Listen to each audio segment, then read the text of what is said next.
பொதுவாகவே ஒரு கல்லூரியோ பல்கலைக்கழகமோ துணைவேந்தர்களை எப்படி நியமனம் பண்ணாங்க? அரசு, அந்த மாநிலத்தில் ஆளக்கூடிய அரசு என்ன பண்ணுவாங்க அப்படின்னா, ஒரு சர்ச் கமிட்டியை போடுவாங்க, தேடுதல் குழு அமைச்சு. அதில் துணைவேந்தர்களை தேர்வு செய்யக்கூடிய கிரிட்டீரியாவாக என்ன வைப்பாங்க அப்படின்னா, அவர் ஒரு ப்ரொஃபஸராக 10 ஆண்டு காலம் ஒரு கல்வி நிலையத்தில் பணியாற்றி இருக்கணும் அப்படின்ற விதியை வைத்து 3 நபர் அவங்க தேர்வு பண்ணி அதில் ஒரு ஆளை சான்சலராக, அதாவது வேந்தராக இருக்கக்கூடிய கவர்னர் தேர்வு செய்யும்படியாக ஒரு பரிந்துரையை கொடுப்பாங்க. இப்படி தான் காலம் காலமாக துணைவேந்தர் என்பது நியமிக்கப்பட்டு வந்தாங்க.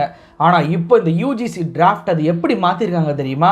இனிமேல் அரசாங்கம் தேடுதல் குழுவை அமைக்காது, ஆளுநர் தான் தேடுதல் குழுவை அமைப்பார். அந்த தேடுதல் குழுவிலையுமே கவர்னர் தான் இருப்பார். அந்த குழுவில் கூட உறுப்பினராக சேரக்கூட மாநில அரசுக்கு அதிகாரம் இல்லை. அந்த குழுவில் 3 பேர் இருப்பாங்க.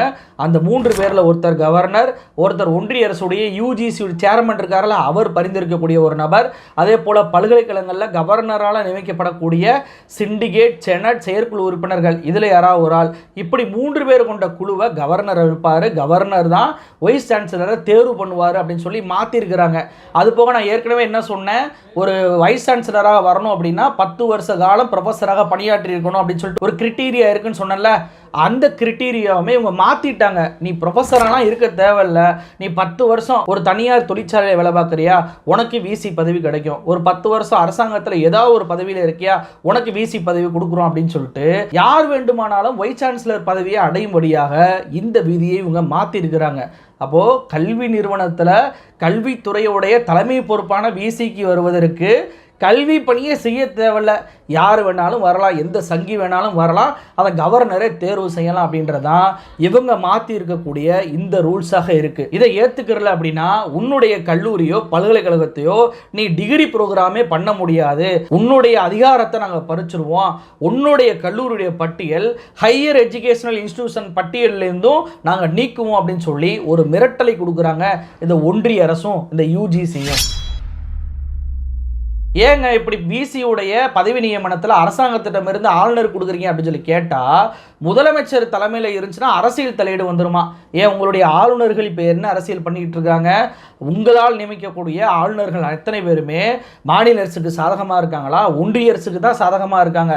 இவ்வளவு ஏன், நம்ம ஆளுநர் ரவி அவர்கள் கூட திருநெல்வேலியில் இருக்கக்கூடிய மனோன்மணியம் சுந்தரனாம் பல்கலைக்கழகத்தில் தற்போது சமீபத்தில் ஒரு ஆட்சி மன்ற குழு உறுப்பினரை நியமனம் பண்ணார். யாரை? ஏபிவிபி அப்படின்ற ஆர்எஸ்எஸ் உடைய மாணவர் அமைப்பினுடைய தலைவராக இருந்தவரை மனோன்மணியம் சுந்தரனார் பல்கலைக்கழகத்தில் உறுப்பினராக தேர்வு செஞ்சார் ரவி. அப்போ ரவி கிட்டேயே எல்லா அதிகாரம் போச்சு அப்படின்னா இங்கே இருக்கக்கூடிய வைஸ் சான்சலர் அத்தனை பேருமே ஒட்டுமொத்த சங்கிகளாக மாறக்கூடிய அபாயம் இருக்கு. அப்போ இவருடைய நோக்கம் அரசியல் தலையீடு இருக்கக்கூடாதுன்றது இல்லை, ஒன்லி சங்கி அரசியல் மட்டுமே இருக்க வேண்டும் என்பதுதான் ஒற்றை நோக்கமா இருக்கு. இதுல இவங்க மோசமான ஒரு விஷயத்தை பூத்தி இருக்கிறாங்க அப்படின்னா என்ன தெரியுமா? கவர்னருக்கு இந்த அதிகாரம் தான் இருக்கு அப்படின்னு சொல்லி இவங்க சொல்லல. மிக தெளிவாக என்ன வார்த்தையை பயன்படுத்தி இருக்கிறாங்க அப்படின்னா, வேந்தருக்கு தான் அதிகாரம் இருக்கு, அதாவது வேந்தர் தான் தேடுதல் குழுவை அமைப்பார், வேந்தர் தான் விசியை தேர்வு செய்வார், வேந்தர் தான் எல்லா அதிகாரமும் அப்படின்னு சொல்லி வேந்தர் அப்படின்ற வார்த்தையை இவங்க பயன்படுத்துறாங்க. இதுல இவங்க பண்ண மிகப்பெரிய ஒரு பித்தலாட்டம் என்ன அப்படின்னா, இவர்கள் கவர்னருக்கு தான் எல்லா அதிகாரம் அப்படின்னு சொல்லி கவர்னர் அப்படின்ற வார்த்தையை இவங்க புதுசாக வெளியிட்டு இருக்கக்கூடிய அந்த பட்டியலில் சேர்க்கல. எல்லா இடத்துலையுமே மிக தெளிவாக வேந்தர் அப்படின்ற வார்த்தையை சேர்த்திருக்கிறாங்க. ஏன் வேந்தர்ன்ற வார்த்தையை சேர்த்திருக்கிறாங்க அப்படின்னா, கவர்னர்னு வந்துட்டா அரசியலமைப்பு சட்டப்படி ஆட்சியாளர்கள், அதாவது முதலமைச்சரும் அமைச்சர்களும் சொல்லக்கூடியதை கேட்டு நடக்கக்கூடியவர் தான் கவர்னராக இருக்க வேண்டும் என்ற ரூல் இருப்பதனால அந்த இடத்துல கவர்னர்னு போட்டால் தேடுதல் குழுவிலையும் விசி தேர்வுலையும் ஆட்சியாளர்கள் உள்ள வந்துடுவாங்க. அப்போ அவங்கள வரவிடாமல் தடுக்கணும் அப்படின்னா தெளிவாக வேந்தர்னு போட்டோம் அப்படின்னா வேந்தர் என்பவர் ஆட்சியாளர்களுக்கு கட்டுப்பட்டு இருக்க வேண்டிய அவசியம் இல்லை அப்படின்ற ரூல் இருக்கிறதுனால எந்த தேடுதல் குழுவிலும் சரி, நியமனத்திலையும் சரி, யாரை நியமனம் பண்ணாலும் சரி, எதுவுமே அரசாங்கம் கேட்க முடியாத அளவுக்கு வேந்தர் அப்படின்ற வார்த்தையை இவங்க பயன்படுத்தியிருக்கிறாங்க. அதனால தான் இங்கே வேந்தராக முதலமைச்சர் தான் இருக்க வேண்டும், ஆளுநராக இருக்கக்கூடாது அப்படின்றது தான் ஏற்கனவே நம்ம தமிழ்நாடு சட்டமன்றத்தில் ஒரு தீர்மானமாகவே நிறைவேற்றி இருக்கோம். ஆனால் இந்த தீர்மானத்திற்கு இதுவரை ஆளுநரும் ஒப்புதல் கொடுக்கல, ஆளுநர் குடியரசுத் தலைவருக்கு அனுப்பி குடியரசுத் தலைவரும் ஒப்புதல் கொடுக்கல. ஆனா இந்த விதி என்பது இந்தியாவில் எல்லா மாநிலத்துக்கும் பொருந்தும். ஆனால் குஜராத்துக்கு மட்டும் பொருந்தாதுங்க. குஜராத்துக்கு மட்டும் தனி சட்டமா அப்படின்னு சொல்லி கேட்கும் விதமான சொன்னல, அது என்ன தெரியுமா?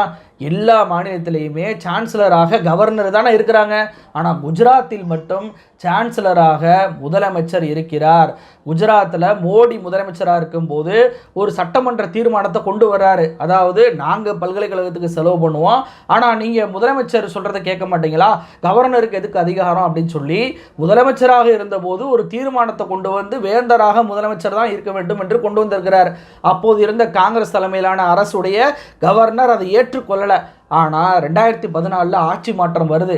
2014 ஆட்சி மாற்றம் வந்த பிறகு பார்த்தீங்க அப்படின்னா, நான் கொண்டு வந்த சட்டம் நிலுவையில் இருக்கக்கூடாது என்பதற்காகவே, இவர் குஜராத் முதலமைச்சராகவே இல்லைங்க, ஆனால் இவர் கொண்டு வந்த சட்டம் நிலுவையில் இருக்கக்கூடாது என்பதற்காகவே அந்த சட்டத்தை இவரால் நியமிக்கப்பட்ட கவர்னர் ஒப்புதல் கொடுத்து குஜராத்துக்கு மட்டும் வேந்தராக முதலமைச்சர் வந்து தொடர்வதாக அறிவிச்சாங்க. அப்போ இன்னைக்கு இப்போ யூஜிசி ஒரு டிராஃப்டை கொண்டு வராங்கல்ல, வேந்தர் தான் தேர்தல் குழுவை அமைக்கணும், வேந்தர் தான் விசியை தேர்வு பண்ணணும் அப்படின்னு சொல்லி.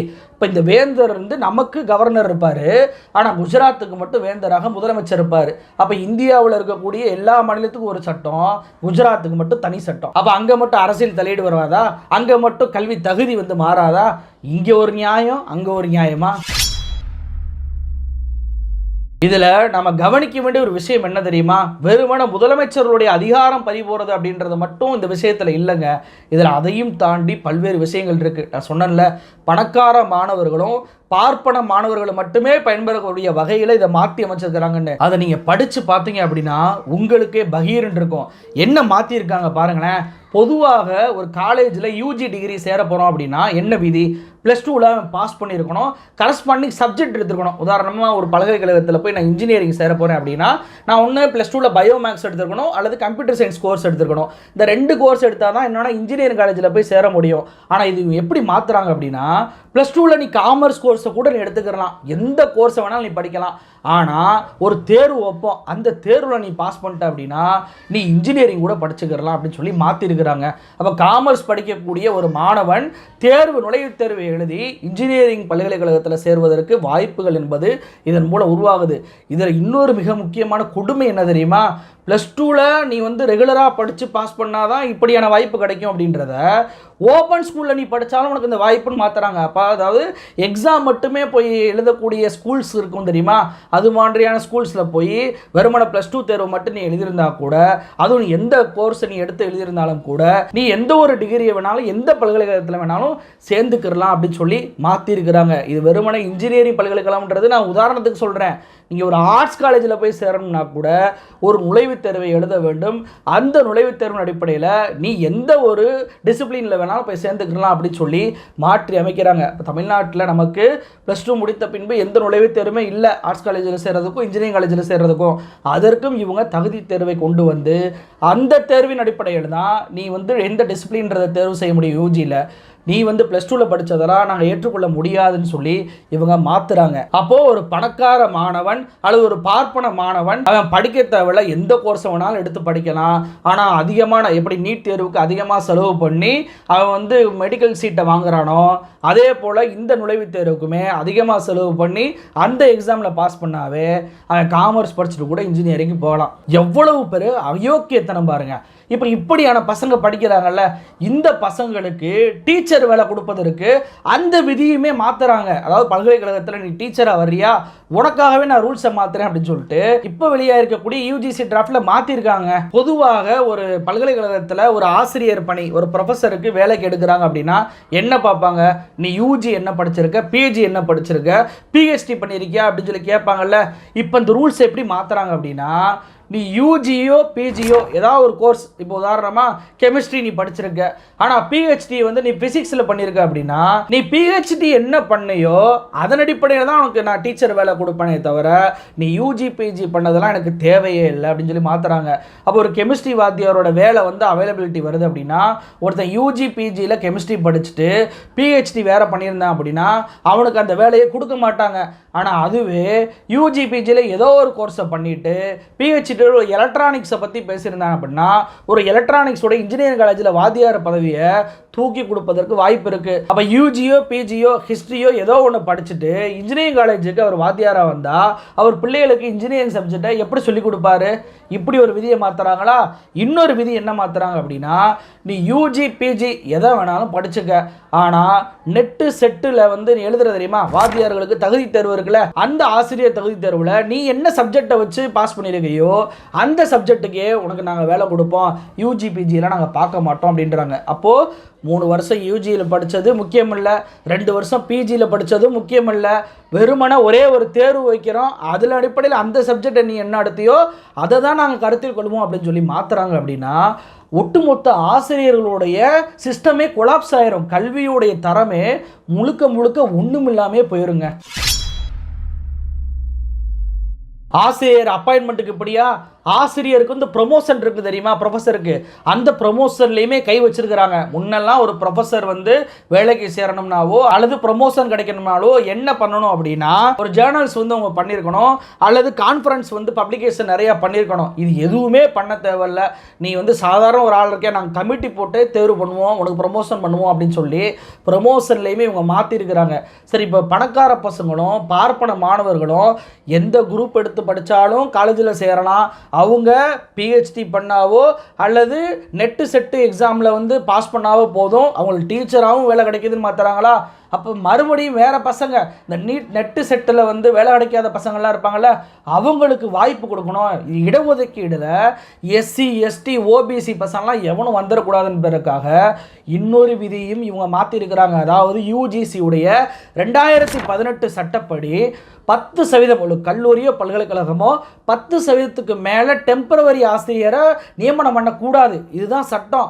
எல்லாமே ரெகுலர் போஸ்ட்டாக இருக்கணும், அவங்க வேலைக்கு அவங்க எடுத்துருக்கணும். ஆனால் இதையுமே என்ன பண்ணியிருக்கிறாங்கன்னா அந்த 10% அப்படின்ற கேப்பை நாங்கள் எடுத்து விட்றோன்றாங்க.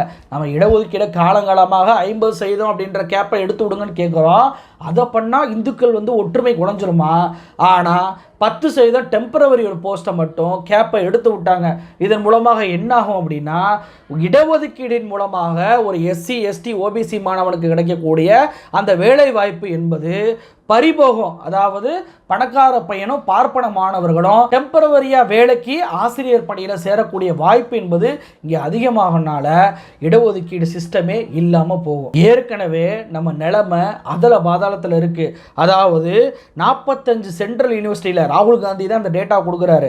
45 சென்ட்ரல் யூனிவர்சிட்டியில் 7000 ரிசர்வ் சீட்டில் மொத்தமே 3000 பேர் தான் வந்து வேலைக்கு எடுத்திருக்கிறாங்க.